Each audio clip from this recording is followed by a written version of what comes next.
अस्सलाम वालेकुम friends, welcome back to top smarties. Drama serial Adawat. Maria Asad की जिंदगी से थोड़ा सा दूर क्या गई, अंबर को मौका मिल गया कि वो असद की जिंदगी में फिर से अपने कदम बढ़ा सके। इसलिए तो वो रात गए तक ऑफिस में काम ही करती रहती है ताकि असद को इम्प्रेस कर सके।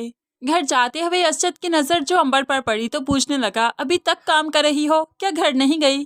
तो अंबर भी कह देती है, बस वाइंड अप कर दिया मैंने, बस अब मैं निकलने ही वाली हूँ।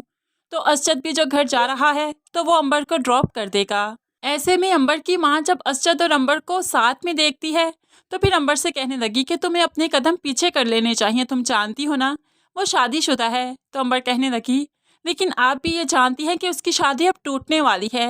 मुझे ऐसा लगता है जैसे कुदरत मुझे फिर से मौका दे रही है कि असद और मैं एक हो जाएं, और मुझे ऐसा लगता है कि इस बार हमारी शादी हो ही जाएगी।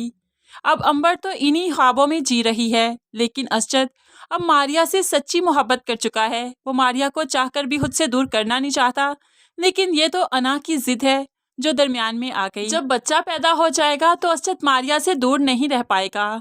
दूसरी तरफ अरीबा के सारे राज ही अब खुलकर सामने आने वाले हैं, क्योंकि रेहान ने अरीबा और फाहद को जो एक साथ मॉल में देख लिया तो अरीबा को खींचता हुआ घर ले आया और फिर घर लाकर उसे बुरी तरह से सोफे पर फेंका कि यहाँ पर मारिया और उसकी माँ भी आ गई। क्या हुआ रेहान, इतने गुस्से में क्यों हो? तो रेहान भी गुस्से से कहने लगा, ये तो आप अपनी बहू से पूछिए ना कि वो क्या कर रही है, आजकल किससे मिलती है। तो यहाँ पर अब अरीबा को बहुत गुस्सा आ गया, खड़ी हो गई और कहने लगी, आपकी जरहरीत गुलाम नहीं हूँ कि जिससे कहेंगे मिलूंगी, जिससे कहेंगे बात करूंगी। मेरी भी अपनी कोई लाइफ है, मर्जी है। और फाहद को मैं बहुत पहले से जानती हूँ, मारिया की शादी से पहले से उसे मोहब्बत करती हूँ। एकदम से मोहब्बत खत्म नहीं हो जाती।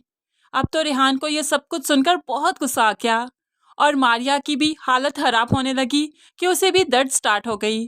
तो ऐसे में रेहान जो अपनी बीवी के मुंह से ऐसे अल्फाज सुन रहा था, बर्दाश्त ना कर पाया कि फौरन ही उसे तलाक देने लगा। लेकिन फिर माँ ने उसके मुंह के आगे जो हाथ रख दिया तो वो तलाक कहते कहते रुक गया। अब अरीबा की तो दिली ख्वाहिश ही यही थी कि उसे तलाक मिल जाती, लेकिन अब अभी रेहान तलाक दे नहीं पाया। अब वो कुछ ऐसा ज़रूर करेगी कि उसे तलाक मिल ही जाए। इसलिए तो अगले ही रोज़ जब मारिया उसके कमरे में आती है, उसे कुछ समझा सके, उससे बात कर सके, तो वो मारिया से कहने लगी, अपने भाई से कहो मुझे तलाक दे दे, वरना ऐसा ना हो कि एक बार तलाक फिर से तुम्हारे घर का रुख कर ले, तुम्हें तलाक मिल जाए। क्योंकि अगर मैं पहली बार तुम्हें तलाक दिलवा सकती हूँ तो दूसरी बार मेरे लिए कोई मुश्किल नहीं। मारिया तो हैरानगी से अरीबा को देखने लगी, पहली बार क्या मतलब?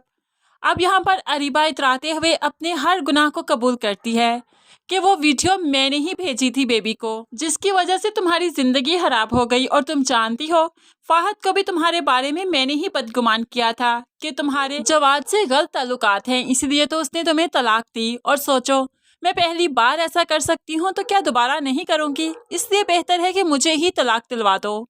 अब यहाँ पर मारिया को तो शदीद गुस्सा आएगा और हम तो यही चाहते हैं कि वो रेहान को सब कुछ बता दे और अरीबा को तलाक भी हो जाए, ताकि जिस बिना पर वो उड़ती फिरती है उसे पता चले कि फाहद उसे कभी शादी नहीं करेगा, उसे धोखा दे रहा है।